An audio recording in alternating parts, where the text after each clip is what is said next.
শীতকাল মানেই বাজারে প্রচুর পরিমাণে ফ্রেশ মেথি শাক পাওয়া যাচ্ছে, তাই না? তাই আজকে একটু দেখো মেথি শাকের পরোটাই বানিয়ে নিলাম।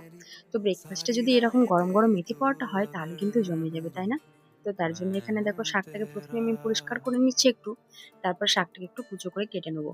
শাকটা কেটে একটু ধুয়ে পরিষ্কার করে নিচ্ছি। তারপরে এখানে যেহেতু আমি আটা ময়দা দুই দিয়ে পরোটা বানাবো, তো তার জন্য 1 কাপ আটা, 1 কাপ ময়দার সাথে দিলাম গোটা জিরে, জোয়ান, ধনে গুঁড়ো, হলুদ গুঁড়ো, লঙ্কা গুঁড়ো, আর দিয়ে দিলাম একটু কাঁচা লঙ্কা কুচি, আদা কুচি, পেঁয়াজ কুচি, সামান্য পরিমাণে চিনি, আর শাকটাকে দিয়ে ভালো করে হাত দিয়ে মেখে নিচ্ছি দেখো।